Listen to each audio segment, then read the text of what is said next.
కాబట్టి ఎటువంటి ప్రార్థన ఈరోజు మనం చేయాలంటే ముందు యథార్థత. ఫస్ట్ నువ్వు ఏమైనా కోల్పో, యథార్థత కోల్పో. నువ్వు ఎక్కడికైనా పో, పాతాళం మాత్రం పోవద్దు. నువ్వు ఏదైనా పోగొట్టుకో, పరలోకం మాత్రం పోగొట్టుకోవద్దు. నువ్వు ఏదైనా కోల్పోయే జీవితంలో విశ్వాసం కోల్పోవద్దు.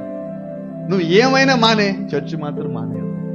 ఎందుకు మాట్లాడినానంటే నీకు బలం పొందుకునేది ఇక్కడే కదా, వాక్యం పొందుకునేది ఇక్కడే కదా. ఇంట్లో నువ్వు వినొచ్చు, నువ్వు చదవచ్చు, నువ్వు ప్రార్థన చేయొచ్చు, కానీ ఇక్కడ నువ్వు అనుకున్నవే నువ్వు అక్కడ చేస్తావు, ఇక్కడ దేవుడు అనుకున్న నువ్వు వింటావు. రెండింటికి తేడా ఉంది కదా.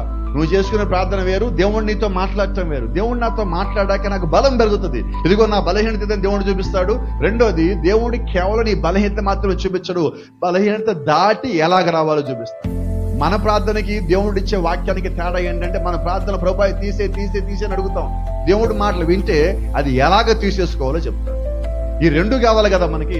నీ సంఘ ప్రార్థన కావాలి, కుటుంబ ప్రార్థన కావాలి, నువ్వు వాక్యం వినాలి, నీ సొంతగా దేవుళ్ళు నువ్వు ఎదగాలి. ఈ రెండు పనులు, అన్ని పనులు సమంగా జరుగుతూనే ఉండాలి మన జీవితంలో. Praise the lord.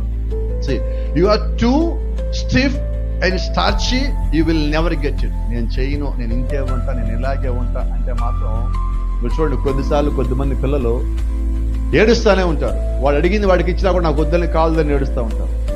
ఇప్పుడు వాడిని పట్టించుకుంటారు మీరు? ఆ తల్లిలోకి మాట్లాడుతుంది, వాడిని కాసేపు వదిలేయండి, ఆడి తర్వాత తల్లి. ఇప్పుడు మనం కూడా నేను లోబడను, నేను మారను, కేవలం ఏడుస్తానని మాత్రం అంటే దేవుడు కూడా ఏమంటాడు? కాసేపు ఏడవ, నేను ఆడే మాట్లాడు. ఇప్పుడు దావీదు 7 రోజులు ఏడ్చాడు బైబిల్లో. ఏడ్చాడా? ఏమన్నాడు దేవుడు? ఏడవని ఆయనే మానేస్తాడు అన్నాడు. ఏం చేశాడు తెలుసు, అందుకని ఏడుస్తున్నాడు. నా కోసం ఏడట్లా తెలుసు, నేను చేయనని. అందరి ముందు చుట్టం కోసం ఏడుస్తున్నాడు. ఏడ్చే పని అయిందా? అవ్వలా.